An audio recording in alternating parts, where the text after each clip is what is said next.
기다리던 주말이 다가왔다. 전날 야근을 했던 탓인지 온몸이 찌푸둥하여 만사가 귀찮을 지경이었다. 나는 시체가 된 것 마냥 침대에 누워있었고 틀어놓은 TV도 채널을 바꾸기 귀찮을 정도였다. 그렇게 멍하니 누워 TV를 보고 있는데 친구에게 전화 한 통이 왔다.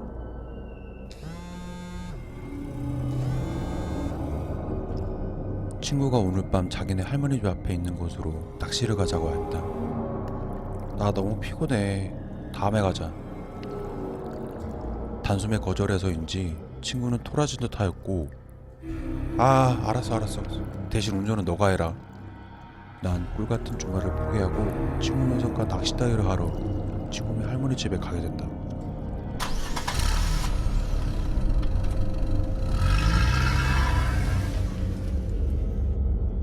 낮잠을 오래 잤는데도 피로가 쌓였던 탓인지 난 이동하는 차 안에서 시트를 뒤로 완전히 젖혀 잠이 들게 된다.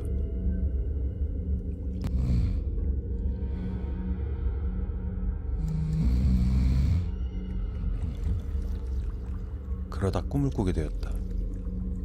꿈에서 낚시를 하던 중 친구가 소변이 마렵다며 풀숲으로 가게 되었고 혼자 낚시 중이었는데 갑자기 엄청난 입질을 하는 대화 한 마리를 잡는 그런 꿈이었다. 비포장도로를 운전하면서 차가 덜컹거리며 난 잠에서 깨게 된다. 이제 거의 도착했나 보다. 조금 전에 꿨던 꿈 탓인지 오늘 난 대여를 낳게 될 것만 같은 그런 느낌이 생겼다. 저녁 10시가 훌쩍 넘어서야 친구가 그렇게 원하던 낚시를 하게 된다. 낚시를 몇 번 하지 않은 나에게는 장대를 쥐어주었고 친구 녀석은 릴낚싯대를 사용하였다. 나는 장대를 힘껏 후려쳤고 보란듯이 친구 녀석도 낚싯대를 힘껏 던졌다. 그러고 가만히 달이 비치는 바다를 보고 있으니 오랜만에 느껴지는 여유에 마음이 편안해지긴 했다. 그동안 못했던 친구 가족의 안부도 묻고 이런저런 얘기를 나누던 중 난 조금 전에 꿨던 대여 잡는 꿈을 친구에게 하였고 친구는 그 대여가 뭔지 무슨 어종인지 되물어봤다. 그러고 보니 어종은 어두워서 잘 못 봤는데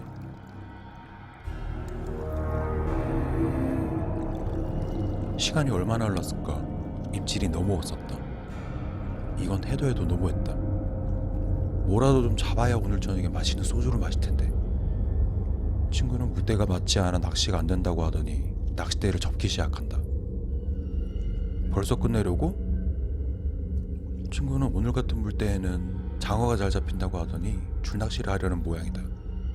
근데 물에 넣자 말자 장어가 잡히긴 했다. 그러곤 다시 조용해졌다. 이 녀석 뭔가 오기가 생기는지 우리들이 흔히 부르는 통통배로 올라간다.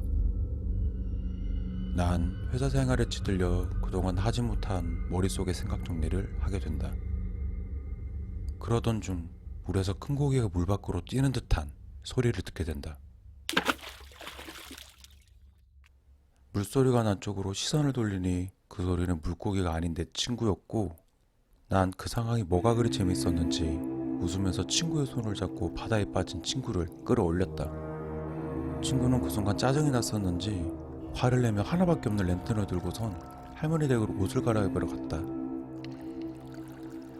이 깜깜한 곳에서 나 혼자 있으니 뭔가 오싹하고 무서워질 때쯤 친구가 돌아왔다. 야, 벌써 갔다 왔어? 친구는 손에 들고 있던 랜턴을 내 발 아래 툭 던져놓았다. 화가 많이 난 모양이다. 그러고 아무 말 없이 낚싯대를 다시 꺼내더니 릴낚시를 시작한다. 친구의 표정을 보니 화가 단단히 난 모양이다. 그러고선 친구가 말을 꺼냈다. 너 꿈에서 본 고개가 뭐라고 했지?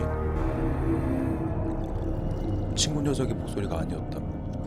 난 온몸에서 닭살이 돋았고 랜턴을 찾으려고 내 발 아래 손을 짚었는데 랜턴이 안 보인다. 아씨, 어디 간 거야? 친구가 아닌 저 사람은 몸은 바다를 향해 있지만 목이 180도 꺾여진 채 나를 보고 있다. 그러고 보니 친구가 물에 빠졌던 그 옷 그대로다. 미치겠네. 어디 갔어? 그때였다. 멀리서 풀숲을 헤치며 어느 남자 2명이 걸어오고 있었다. 멀리서 보는데도 전문가들처럼 보이는 낚시꾼들 2명이 걸어오고 있었고, 그들은 랜턴으로 사방을 비추던 중 덜덜 떨고 있는 나를 발견하고서는 나에게 달려온다. 그러고 그중 한 분이 나에게 이렇게 말했다. 아이씨, 여기서 낚시하면 안 됩니다.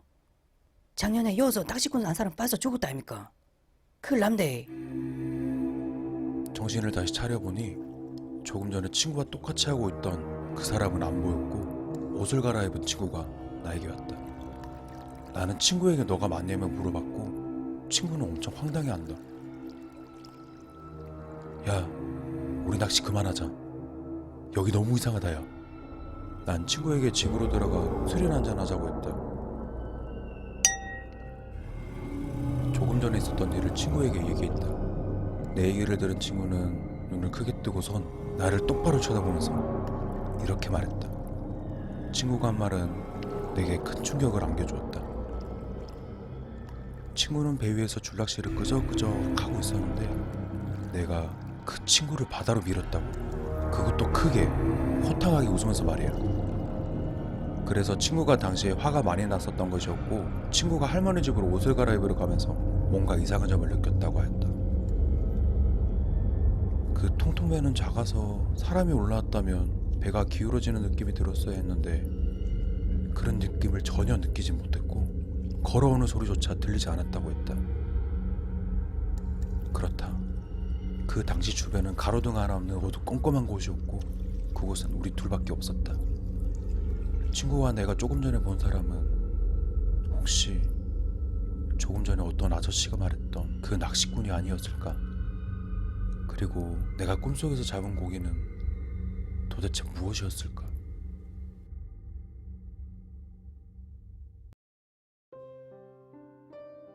나는 작년까지 한때 잘 나갔었던 유통사업가였다. 그러다 한순간에 무너지게 된 사건이 있었고, 난 8년간에 쌓아온 이 사업을 접게 되었다. 나를 부자들만 산다는 이 반포동집을 처분하게 되었고, 어느 시골에 위치한 저렴한 고시원을 찾아 그곳에 들어가게 되었다. 나에게 생긴 빚만 무려 몇십억, 아니 더 될지도 모른다. 그렇게 고시원에 살게 된 나는 이곳에 적응하기가 힘들었다. 화장실이 있긴 하지만 좁고, 환기도 잘 되지 않은 악취는 넘쳐 벌레들도 많고, 늦은 밤 계속되는 층간소음, 이럴 때면 정말 죽고 싶었다. 사업에 실패한 나는 다시 일어서기 위해 낮과 밤을 가리지 않으며 이 몸뚱아리 갈 수 있는 어디든 쫓아가 무슨 일이든 하게 되었다. 새벽같이 일어나 건설 현장에 일용직을 하며 밤에는 대리운전, 주말엔 편의점 알바 등 한창 잘 나가던 시절이 그리워 잠들기 전 하염없이 많은 눈물을 흘렸다. 혹여나 옆방에 내 울음소리가 들릴까 이불을 머리 끝까지 뒤집어 쓴 채 울기도 하였다. 어느 날이었다. 이불을 뒤집어 쓰고 누워있는데 위층에서 쿵쿵거리는 소리가 들려왔다. 이 늦은 시간 뭐라는 건지 난 몇 시간 눈도 제대로 붙이지 못한 채 출근을 하게 되었다. 새벽 쿵쿵거리는 소리에 잠을 설쳐 그날은 너무나 피곤한 하루였다. 그날 저녁 고시원에 도착하자마자 씻지도 않은 채 잠이 들게 되었고, 살아생전 전혀 겪어보지 못한 꿈을 꾸게 되었다. 내가 눈을 떴을 때 난 잠에 깬 것만 같았고, 화장실을 가려고 하는 그 찰나 자리에서 일어나려 하는데 온몸이 굳어버린 채 꿈쩍도 않는 그런 꿈이었다. 눈만 꿈뻑일 뿐 손가락이면 목과 팔다리는 전혀 움직일 수 없었다. 그리고 꿈에서 깨었을 때 그제서야 꿈이라는 걸 직감하게 되었다. 이게 가위 눌림인가? 좁은 공간에 있다 보니 이런 꿈을 꾸나 보다 라고 생각했다. 그런데 위층의 층간소음은 나날이 더 심해졌고, 난 주인 아주머니에게 민원사항을 글로 남겨 전달하였다. 그 뒷날이었다. 퇴근을 하고 오니 집 앞에 쪽지가 붙어 있었다. 퇴근하시면 전화 주세요. 주인 아주머니. 어차피 고시원에 오래 머무를 생각은 없었기에 윗집에 얘기했겠지 라며 생각하고 문 앞에 붙어있던 쪽지는 무시하게 되었다. 그날은 아주 조용하였다. 피곤한 몸을 좁은 침대에 뉘어 고요한 좁은 방 안에서 잠이 들게 된다. 잠이 들려 스르르 눈이 감길 때쯤 갑자기 화장실에 가고 싶어 자리에서 일어나려 하는데 갑자기 온몸이 굳어버렸다. 안간힘을 쓰며 자리에서 일어나 발버둥을 치는데 내 몸은 여전히 딱딱하게 굳어있다. 이건 현실이건 꿈이건 화가 나고 짜증이 났지만 한편으로는 정말 무섭기도 하였다. 시간이 어느덧 흐른 뒤 난 꿈에서 깨어났다. TV나 영화에 보면 가위 눌릴 땐 꼭 귀신 같은 게 나오던데 난 귀신 같은 건 보지 못했다. 난 최근 있었던 꿈 얘기를 친한 누나에게 하게 되었고 며칠 뒤 그 누나에게 아주 내 취향과는 거리가 먼 달마가 그려진 벽지기를 선물 받았다. 이런 걸 집에 걸어두면 좋다고 하니 소문삼 치고 좁은 방 안 아주 잘 보이는 위치에 벽시계를 걸어두게 되었다. 어차피 손해볼 건 없으니까. 왠지 저 시계를 걸고 나서부터는 온몸이 굳어지는 그런 꿈은 꾸지 않게 되었다. 하루는 비가 굉장히 쏟아지는 날이었다. 아니, 그냥 퍼붓는 날이었다.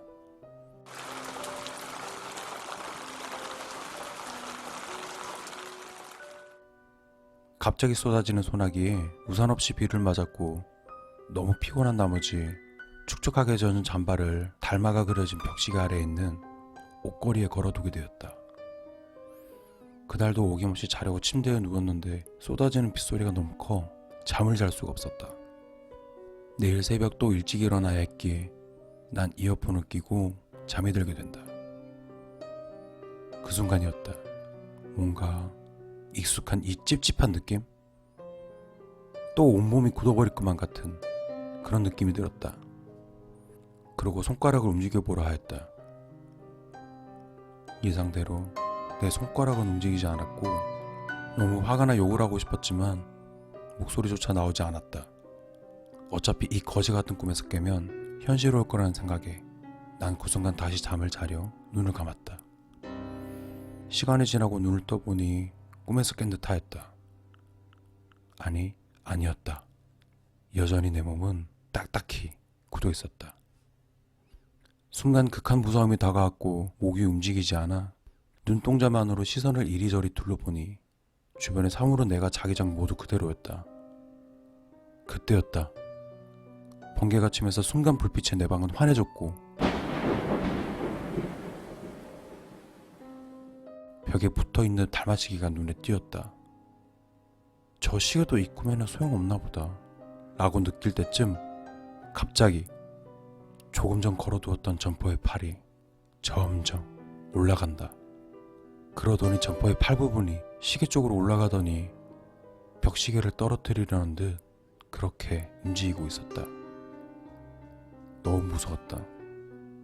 내 몸은 꿈쩍을 하지 않고 이젠 눈도 감기지 않는다. 미치겠다. 순간 번개가 번쩍하면서 내 방 안은 정말 짧게나마 환해졌었고 난 숨이 멎는 듯한 광경을 보고 말았다. 걸어놓은 잠바의 팔쪽 끝부분에 여자 손처럼 보이는 갸냘픈 손이 보였고 그 손은 벽시계로 향해 있었다. 그러곤 꿈에서 깨어났다. 난 자리에서 일어나 걸어두었던 잠바와 벽시계를 던져버렸다. 휴대폰 시계를 보니 출근 시간이 다가오고 있었다. 그때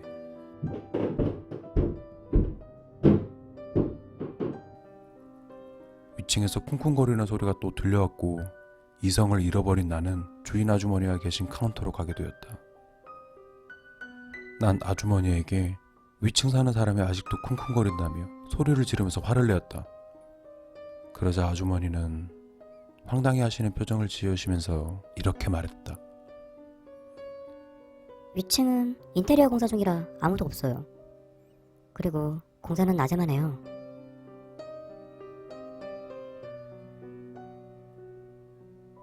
그럼 내가 지금껏 여태 들었던 소리는 도대체 무슨 소리였던 걸까?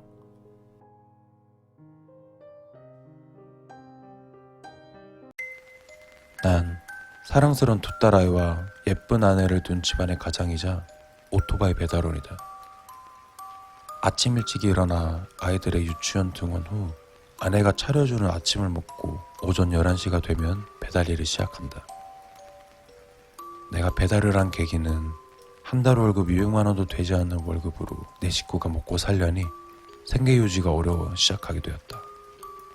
내가 일을 하는 만큼 수익이 천차만별이었기에 난 누구보다도 열심히 알고 매주 정산되는 돈으로 월급쟁이 시절 때 못해줬던 사랑을 줄 수 있게 되었다.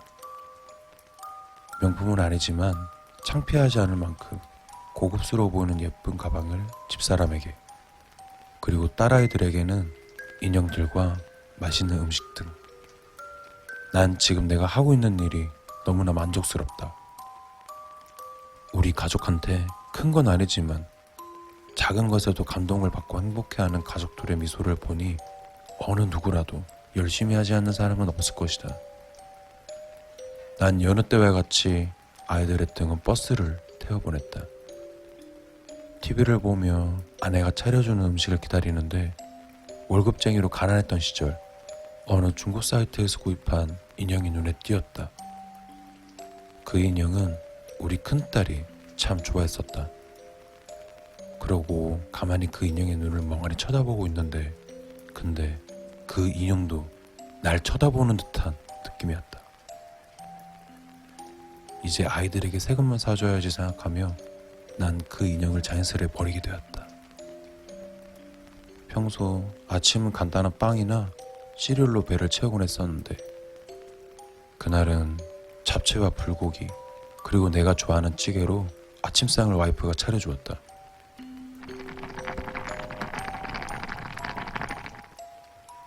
와, 아침부터 상다리 부사질락 한다 자기야.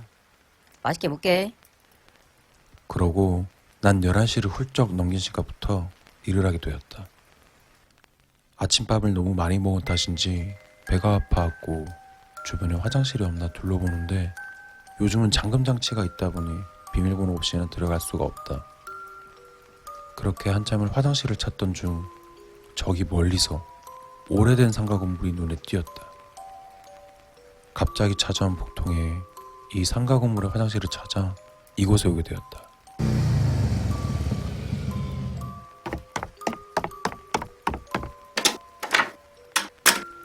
그렇게 화장실에 앉아 있었는데 아이들의 시끌벅적한 소리가 들린다. 이 건물에 어린이집이 있었나? 볼일을 마치고 화장실을 나오는데 그제서야 주변 환경들이 눈에 보이기 시작한다. 갑자기 와 이리 조용하노? 주변을 둘러보니 오래된 세탁소가 보였고 그 옆 모퉁이를 지나 저기 구석진 곳에 어린이집으로 보이는 듯한 간판이 눈에 띄었다. 그 유치원은 운영을 하지 않는 듯 보였다. 난 다시 나와 배달 접수를 기다리기 시작했다. 그러고 오토바이에 걸터 앉아 있었는데 눈앞에서 한 아이가 차에 치이는 사고를 보게 되었다.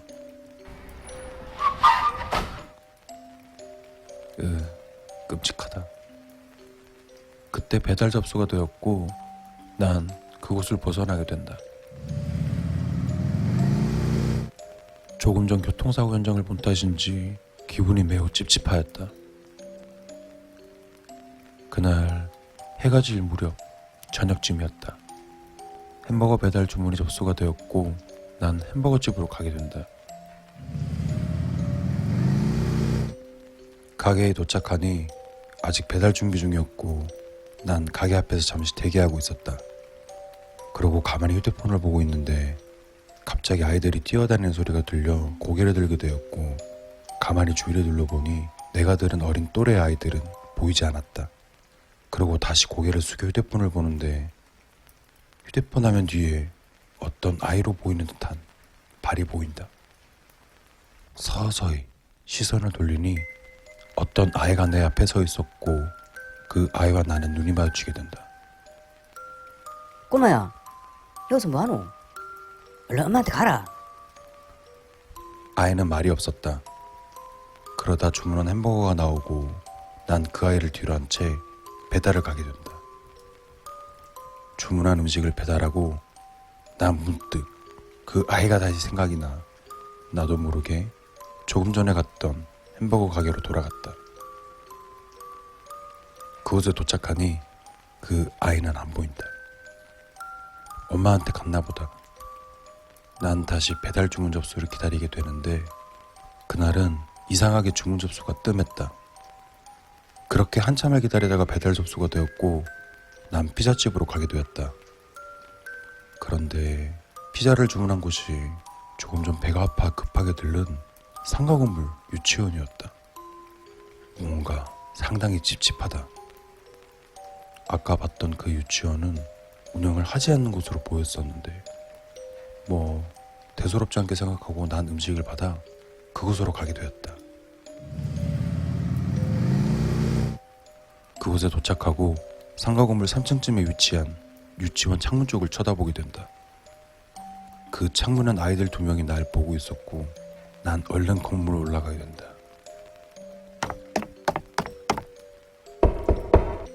피자 배달하십니다. 배달입니다. 뭐고 이거? 난 배달 주문자에게 전화를 걸려고 휴대폰을 꺼내는데 저기 복도 끝에서 어떤 아줌머니가 걸어오신다. 제가 피자 주문했어요. 피자 라지 2판 맞습니까? 네, 맞아요. 근데 왜 유치원으로 주문했습니까? 얼마 전에 이 건물로 이사를 갔는데 배달하시는 분들이 여기를 잘 못 찾아서 여기 유치원 이름으로 배달했어요. 순간 얼떨떨하긴 했지만 결제를 했다. 그러고선 아주머니께서 말씀하셨다. 저기 죄송해요. 저는 이 유치원이 그런 곳인지 모르고 배달원들이 우리 집을 못 찾다 보니까 여기로 주문했어요. 아, 괜찮습니다. 근데 여기 어떤 데인데? 그 아주머니는 이 유치원으로 배달을 시키고 남편으로부터 들은 말이었다고 했다. 여기 애들이 유치원에서 주는 음식을 먹고 애들이 단체로 식중독에 걸렸었나 봐요. 그리고 그중 몇 명은 뭐 죽었대나. 아주머니는 그 말을 끝으로 집으로 뛰어들어갔다. 혼자 남게 된 나는 오늘 있었던 일들을 다시 생각해본다. 아까 화장실에서 들은 아이들 노는 소리, 그리고 갑작스런 아이의 교통사고, 햄버거 가게 앞에 있던 꼬마 아이, 그리고 조금 전에 본 창문으로 날 보고 있던 꼬마 2명. 혹시 내가 오늘 본 아이들이 내가 지금 서 있는 이곳 유치원에서 죽게 된 꼬마들이 아닐까? 순간 소름이 돋아 밖으로 뛰쳐나왔다. 아, 오늘 와 이라노? 그날따라 많은 사건들이 있었고 배달 접수도 되게 뜸했던 터라 퇴근을 하려고 휴대폰 시계를 봤다. 오늘이 10월 1일 9시 40분. 아, 맞다. 오늘 결혼기념일인데. 오늘이 결혼기념일인 것을 문득 떠올렸고 얼른 시동을 켜 집으로 가게 된다. 그러고 보니 오늘이 결혼기념일이라 집사람이 아침부터 음식을 준비했나 보다. 일에 미쳐 살아가다 보니 기념일도 깜빡했나 보다. 집사람이 서운해하겠는데? 오토바이 특성상 차들이 많은 도로보다는 골목길이 더 빠르다 보니 집에 얼른 가려고 처음 가는 골목길로 들어서게 됐다.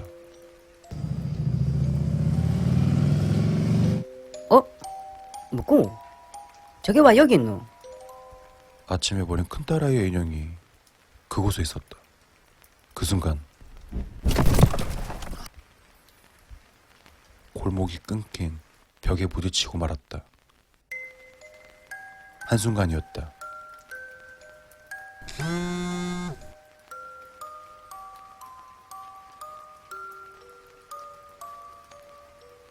오늘은 마지막 결혼 기념일이 되고 말았다.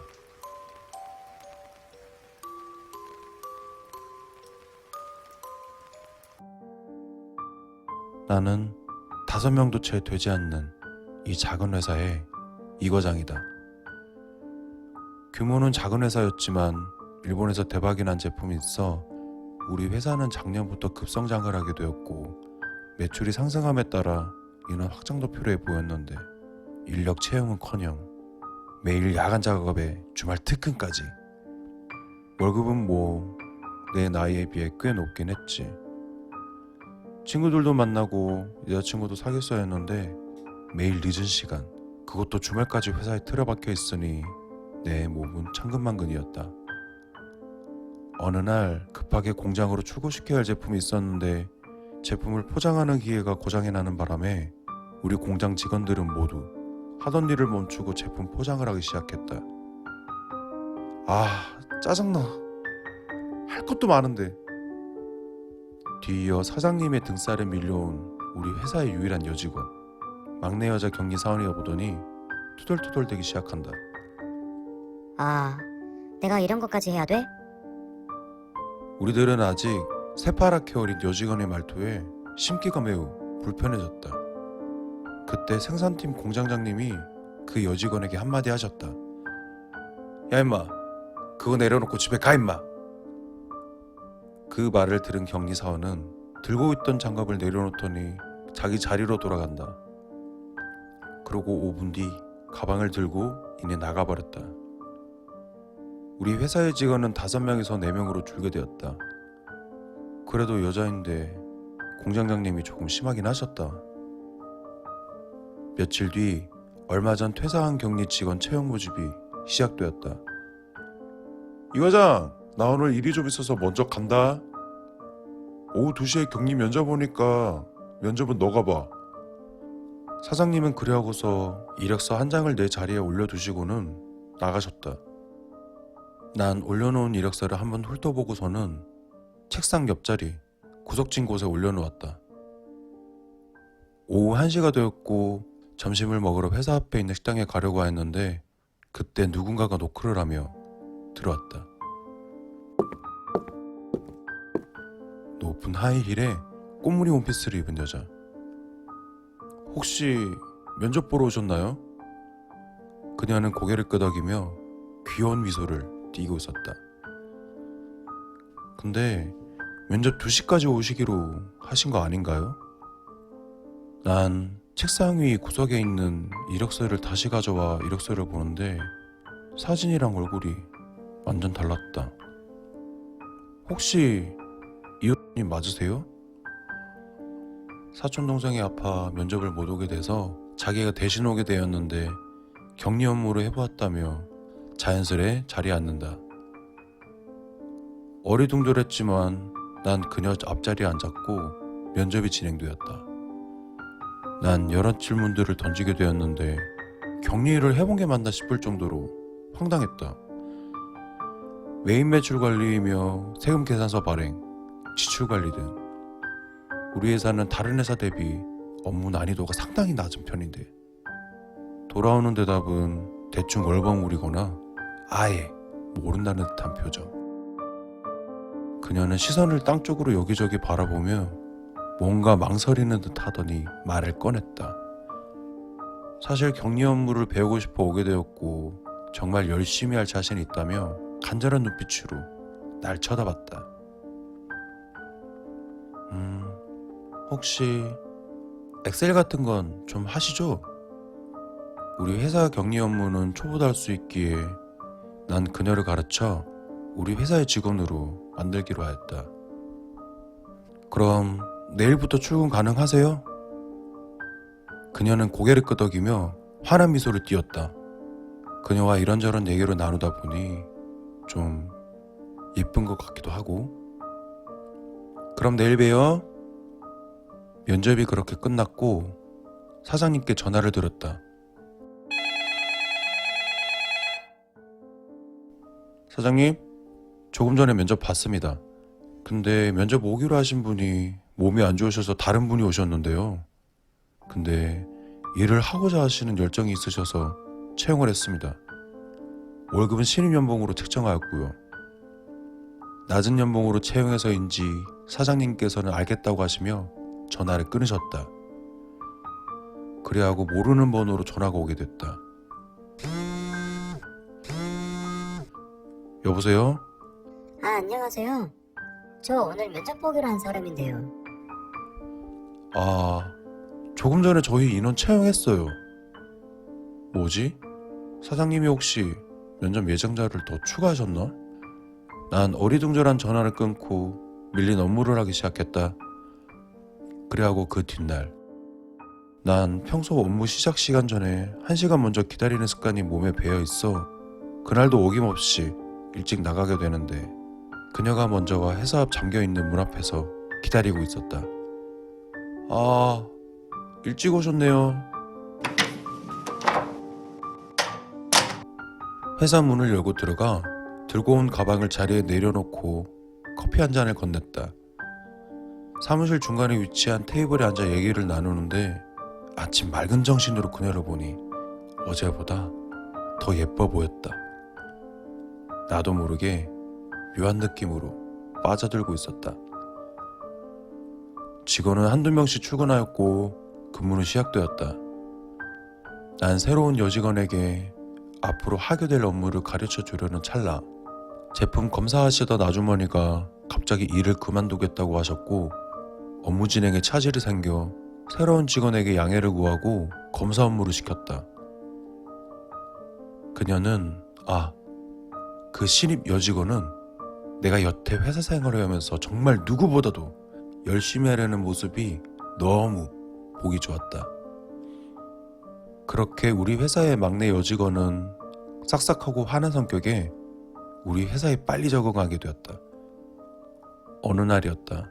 사장님은 회의실로 날 부르셨고 뜬금없이 모니터 화면을 보여주셨다. 쟤 여기서 뭐하냐? 그 화면은 CCTV 녹화본이었다.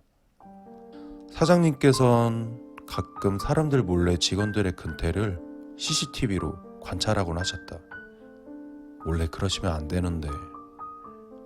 무튼 녹화본 파일에는 신입으로 오게 된 여직원이 퇴근 후 잠겨있는 회사 문을 따는 듯한 모습이 녹화되었다. 뭐 하는 거지? 화가 많이 나신 사장님께서는 신입 여직원을 정리해고하라 지시하셨다. 그렇게 난 다시 업무를 시작하게 되었고, 여직원을 어떻게 내보내야 할지 심각한 고민에 빠지게 되었다. 인원 채용은 해봤지만 정리해고는 어떻게 해야 되는 거지? 어느덧 퇴근 시간이 되었고, 난 조심스럽게 그녀에게 말을 꺼냈다. 저기, 회사가 갑자기 어려워져서 말이야. 미안한데 이번 달까지만. 갑자기 그녀가 내 말을 끊고선 이렇게 얘기했다. 무슨 말씀하시는지 알겠어요. 이번 달까지만 할게요. 그녀와 나는 한동안 내꽂은 휴대폰 화면만 바라보며 말이 없게 되었다. 집으로 가려 회사 문을 여니 갑자기 비가 쏟아지기 시작한다. 갑자기 쏟아지는 비를 바라보며 멍하니 서 있는데, 그녀가 갑자기 술이 땡긴다고 하더니 살고 있는 집 앞에 기막힌 안주집이 있다며 그곳으로 가자고 하였다. 그렇게 난 그녀와 그곳으로 가게 되었고, 그녀와 이런저런 얘기를 나누며 술을 마시게 되었다. 술이 점점 취해지는 것 같기도. 그녀는 자기가 사는 집 앞에 대문까지만 데려달라고 하였다. 어느덧 그녀의 집 앞에 도착하게 되었는데, 그녀가 집에 아무도 없으니 잠깐 쉬었다 가라고 얘기한다. 내일 할 일 많은데. 묘한 감정에 난 무언가에 이끌린 듯 그녀의 집에 들어가게 되었다. 집 안에 들어서니 따뜻한 공기가 맴돌았고, 난 소파에 앉아 있었다. 집 안에 따뜻해서인지 순간 졸음이 몰려왔다. 난 잠시 눈을 감게 되었고, 그녀는 잠시 옥상에 갔다 올 일이 있다며 검은 비옷을 입고 밖으로 나갔다. 졸려. 옥상 갔다 오면 집에 간다고 해야겠다.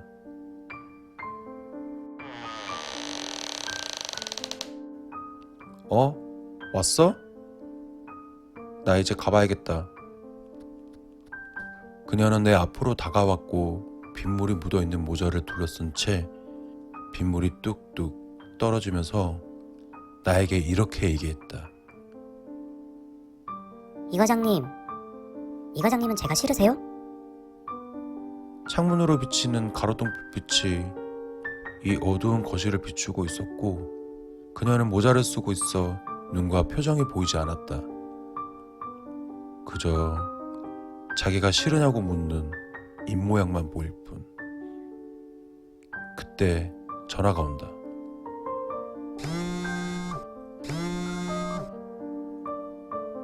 발신자를 보니 신입 여직원이다. 그럼 지금 내 앞에 있는 이 여자는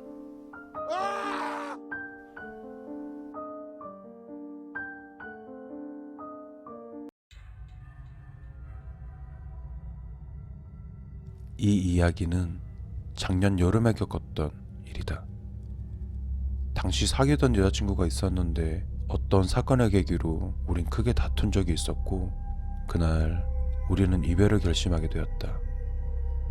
졸지에 혼자가 돼버린 나는 올여름 휴가 계획을 나홀로 세우게 된다. 혼자서 해외를 한번 갔다 와볼까? 어디 비행기 값 싸고 괜찮은 곳 없나?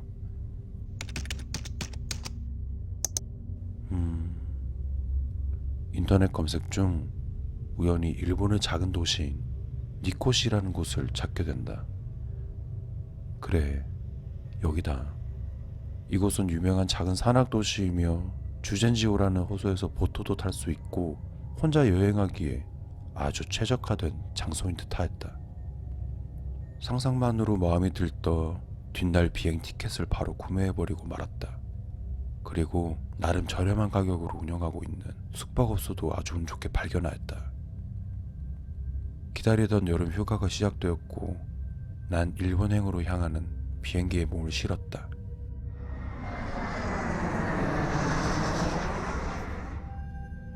기내 안에서 주변을 둘러보니 지금 이 공간에 다들 가족, 연인 모두들 짝을 지어 있는데 난 혼자였다. 정말 짧게나마 여자친구랑 헤어지고 처음으로 다시 그 친구가 보고 싶어지는 순간이었다. 잘 지내고 있겠지?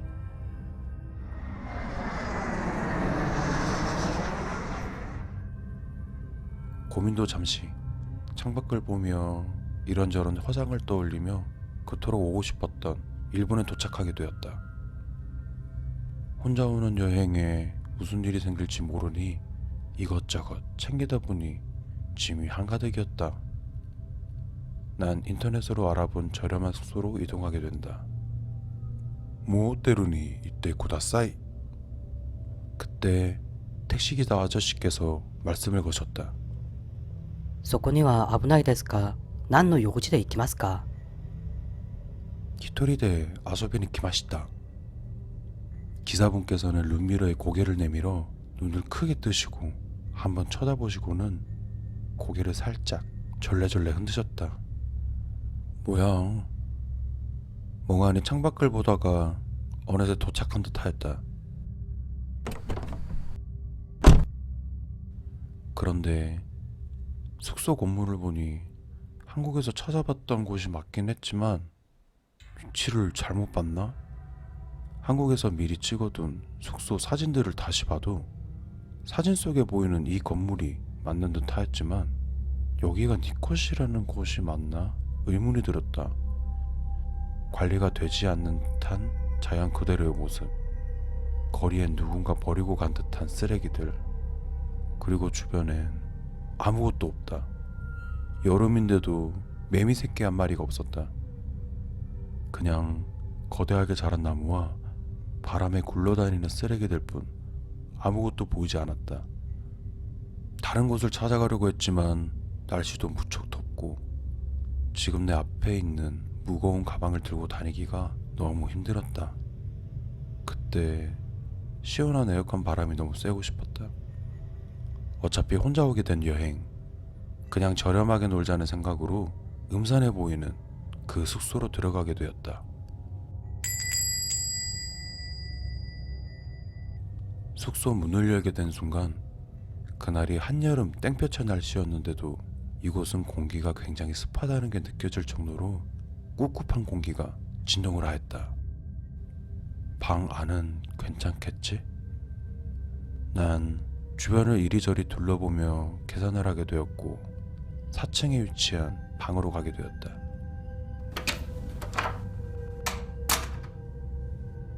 방문을 열고 들어서니 다행히 복도와는 달리 향긋한 향기가 나고 있었다. 근데 이 냄새는 조금 전 누군가가 이곳에 머물다가 나가기 직전에 뿌리고 간 듯한 여자 향수 냄새? 난 들고 온 짐들을 하나씩 풀어헤쳤고 에어컨의 온도를 제일 낮게 틀어놓으며 잠시 눈을 붙이고 다른 곳으로 이동할 생각이었다. 그리고 난 잠에 들게 되었다.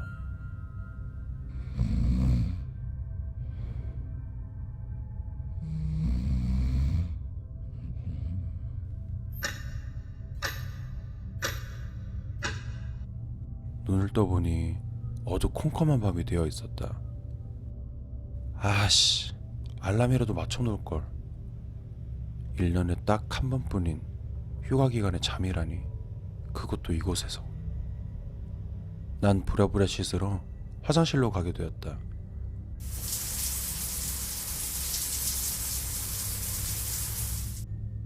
그때는 여름이었기에 찬물로 머리를 감게 되는데 꼭 마치 얼음물인 것 마냥 엄청 차가웠다. 그리고 샴푸를 잡으려고 샤워기 부스 쪽으로 손을 내밀게 되는데 이게 뭐지? 눈에 물이 들어갈까봐 눈을 개슴츠레 뜨며 옆을 쳐다보는데 내가 잡은 샴푸통은 샴푸통이 아니었고 여자 것처럼 보이는 향수병이었다. 그런데 이런 게 왜 여기에 있지? 그 순간 화장실 밖으로 여자 비명소리가 들려왔다. 아, 꿈이었네. 조금 전 상황은 꿈을 꾼 것이었다. 머리맡에 놓아둔 휴대폰으로 시계를 보는데 꿈속에서 봤던 시간이랑 똑같았다. 난 자리에서 벌떡 일어나 커튼을 쳐보니 창밖은 어두컴컴한 밤이 되어 있었다. 아, 망했다. 알람이라도 맞춰놓을걸. 내가 꿈속에서 뱉은 말이랑 똑같이 내뱉게 되었다. 어우 씨, 소름 돋아. 뭐 이미 늦긴 하였지만 휴가를 이 숙소에서 보낼 순 없으니 가까운 곳이라도 다녀올까 하고 화장실로 씻으러 가게 되었다. 화장실 문을 스르르 열고 조금 전 꿈에서 봤던 샤워기 부스 쪽을 봤다. 다행히 꿈에서 본 향수병은 없었다. 근데 씻는 시간 동안 내 머릿속에는 온통 그 거지 같은 꿈 생각뿐이었다.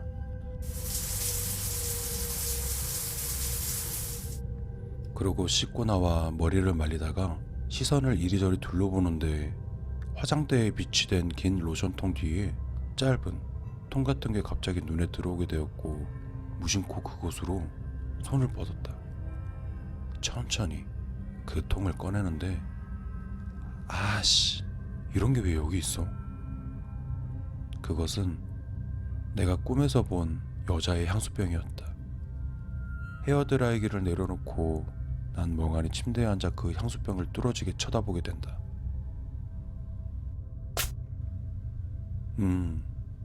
향은 좋은데?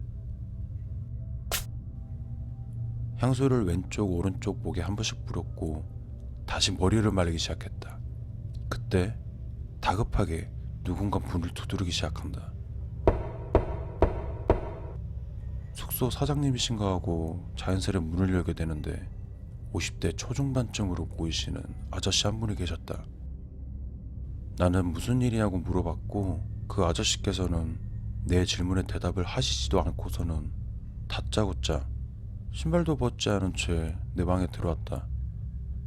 그러고선 화장실 문을 한번 열어보시고 방 안의 커튼까지 확 펼치시더니 뭔가 잘못된 듯 어리둥절한 표정과 함께 말을 꺼내셨다. 그 아저씨는 나와 같은 층에서 묵고 계신 분인 듯 하였고 어색한 내 일본말을 들으시고는 혹시 한국인이시냐고 묻는다. 이곳에서 한국 사람을 다 만나다니 그러더니 아저씨께서 말씀을 꺼내셨다. TV를 보는 중 여자 비명소리가 들렸고 급하게 문 밖으로 뛰쳐나왔는데 비명이 들린 방향이 내가 묵고 있는 이 방 쪽이셨다고. 난 혼자 오게 된 여행객이라고 다시 말씀드렸고 다른 방에서 소리가 난 게 아닐까 말씀드렸다. 근데 우리가 지금 있는 이 4층은 아저씨와 나 이 외에는 없는 것 같다고 하셨다. 그러고 고개를 갸우뚱하시더니 그 아저씨는 자기 방으로 돌아가셨다. 난 다시 머리를 말리려고 헤어드라이기를 드는데 거울에 비친 내 모습 뒤로 머리가 듬성듬성 가위로 잘린 듯한 지저분한 머리 스타일의 여자가 있다. 난 서서히 고개를 돌리는데 아무도 없다. 이 방엔 나 혼자만 덩그러니 잘못 본 건가 하고 다시 머리를 말리게 되는데 그 순간 뒷목이 서늘해지는 느낌을 받았다. 천천히 뒤를 돌아보는데 거울에 비쳐 보였던 그 여자가 내 뒷목에 코를 갖다 대며 킁킁거리고 있었다. 너무 놀란 나는 소리도 못 지르고 온몸이 얼어붙고 말았다. 그 여자는 작은 목소리로 내게 속삭였다. いい匂い、君もいいよね。 그 여자는 향수 향이 좋냐고 묻는 것 같았고 난 그 자리에서 기절을 한 것 같다. 난 다시 눈을 떠보니 해가 떠 있었고 오른손 아래엔 향수병이 있었다. 난 그 자리에서 챙겨온 짐을 허겁지겁 챙겨 밖으로 나오게 되었다. 휴가고 나버리고 그냥 빨리 이곳을 떠나 한국으로 돌아가고 싶었다.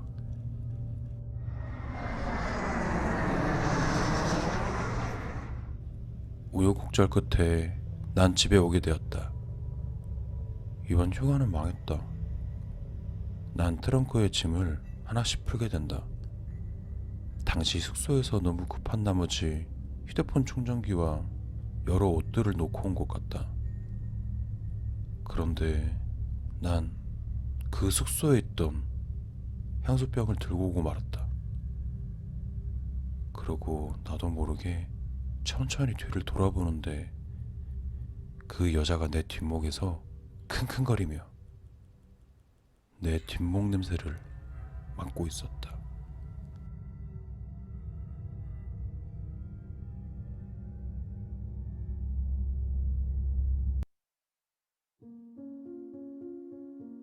나는 오랜 기간 동안 사귀고 있던 여자친구와 올해 4월 결혼식을 올렸다.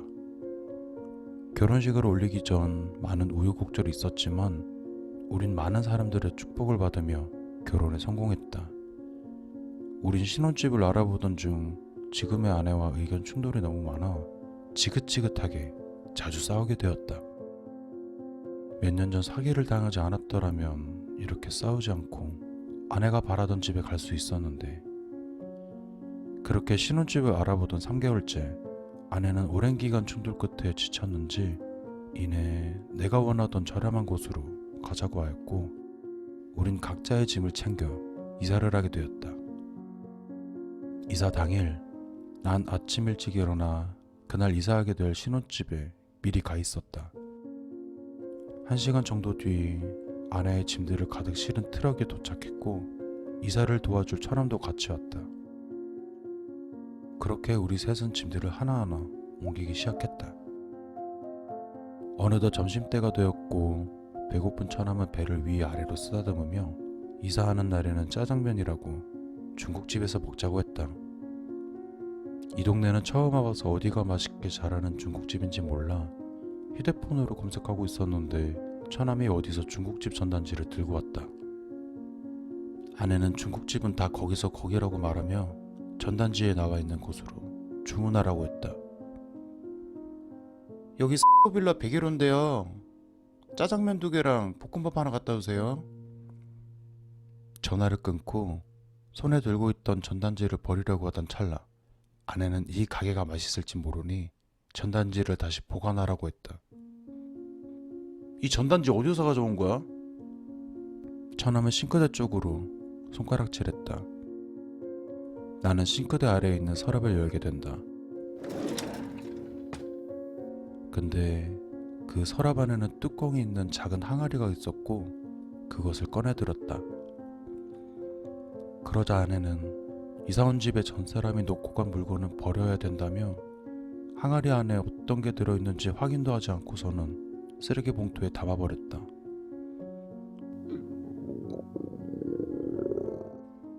기다리던 짜장면 배달이 왔고 우리 셋은 배가 많이 고팠는지 우린 말없이 서로의 그릇을 들고 허겁지겁 먹기 시작했다. 평소 밥을 먹은 뒤 바로 볼일을 보는 습관이 있는 처남은 먹고 있던 짜장면 그릇을 내려놓고선 바로 화장실로 간다.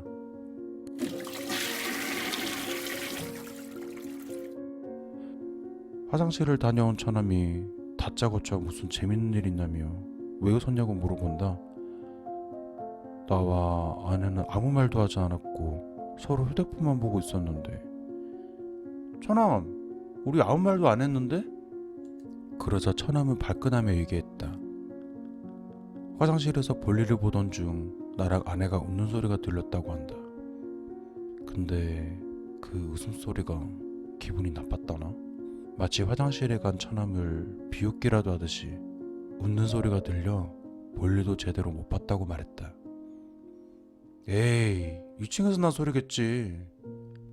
처남은 황당한 표정을 지었고 난 그때 처남의 모습이 귀여워 머리를 쓰다듬어 줬고 우린 다시 이삿짐을 옮기기 시작했다. 힘들다. 처남, 도와줘서 고마워.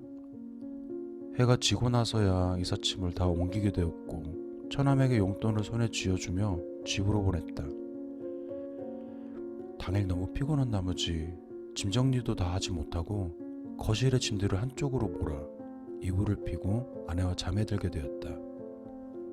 아마 그날 밤이었던 것 같다. 조용한 거실에서 잠을 자고 있는데 아내가 내 몸을 사정없이 흔들며 날 깨웠다. 왜 깨우는 건데? 아내는 자고 있는 도중 거실 쪽에서 누군가 대화하는 소리에 잠에서 깨었고 생각해보니 이곳은 우리 둘밖에 없는 집인데 분명 누군가들의 목소리가 들렸다고 한다. 그러자 아내는 자리에서 벌떡 일어나 집안의 불들을 다 켜보더니 그제서야 안심한 듯 켜놓은 불들을 다 끄고 내 옆에 다시 누웠다. 아직 이 집이 낯설어 그런 거라고 아내를 토닥여주며 우린 다시 잠에 들게 되었다. 며칠 후 처남이 우리 집에 놀러오게 된 날이 있다. 아내는 해외 출장 중이라 그날은 처남이랑 둘이 배달 음식에 술을 마실 생각이었다. TV를 보며 이런저런 얘기를 하다 보니 시간이 많이 흘러 있었다. 처남은 거실에서 난 안방에서 잠을 자게 된다. 늦은 새벽 처남이 누군가와 통화하는 소리에 잠에서 깨어났다. 이 시간에 누구랑 통화하나? 전화기를 들고서 싱크대와 거실을 왔다 갔다 하더니 싱크대에서 먹다 남은 음식을 떨어뜨려 그릇이 깨지는 듯한 소리가 났다. 나는 술을 많이 먹어 속이 안 좋아 처남이 치우겠지 하고 대수롭지 않게 생각하고 다시 잠에 들었다.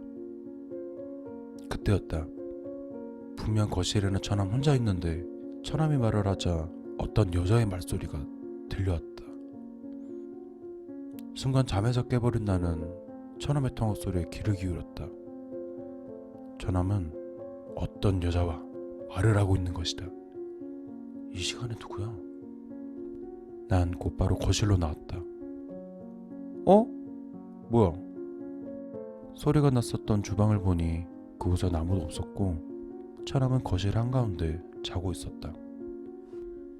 꿈이라도 꾼 건가 하고 난 물을 마시러 냉장고 문을 여는데 문을 여는 순간 냉장고 불빛이 내 발 아래로 떨어지고 내 발 옆으로 음식을 발로 밟은 듯한 발자국이 보인다. 뭐야? 나는 거실과 주방에 불을 켜보니 싱크대 아래로는 먹다 남은 찌개가 떨어져 있었고 그곳엔 유리 파편이 있었다. 그리고 발자국을 따라가 보니 그 발자국은 자고 있는 처남을 위해서 쳐다보기라도 한 듯 처남이 자고 있는 이불 코앞까지 이어져 있었다. 급하게 처남을 깨우고 밖으로 나가게 되었다. 난 처남에게 있었던 이야기를 해줬더니 처남은 나를 비웃기라도 하는 듯 웃어댄다. 난 뒷날 서울에서 유명하다는 한 무당을 찾아갔고 그 집에서 있었던 일을 털어놓았다. 그 무당은 나에게 많은 얘기를 해줬고 마지막으로 이런 얘기를 했다. 이사 당일 버린 그 작은 항아리 안에 많은 잡기들이 갇혀 있었고 그 항아리에 있던 잡기들이 나와 다시 내가 살고 있는 신혼집을 찾아온 것이라며 지금 살고 있는 집에서 당장 나오라고 하셨다. 저기 이 신혼집에서 계속 살 수는 없는 건가요? 라고 묻자 무당은 잡기들을 달래주는 의식을 지내어야 한다고 했다. 그런데 굿을 치르는 금액이 너무 비싸 난 이사를 결심하게 된다. 점집을 나오고 나서 그 집에 들어가기가 매우 꺼려졌다. 그때 해외 출장을 마치고 돌아온 아내에게서 전화가 왔다. 한국으로 돌아온 아내는 오늘 밤 맛있는 저녁을 해준다고 하였고 난 그 집에 들어가지 말라고 하였다. 나 이미 집에 다 왔어. 빨리 와. 그때 아내 휴대폰 배터리가 없어 통화가 끊어졌다. 평소 해외를 나갔다 올 때면 항상 공항으로 데리러 오라고 하는데 그날은 왜 연락이 없었고 또 왜 이렇게 빨리 온 건지 난 서둘러 집으로 이동하게 된다.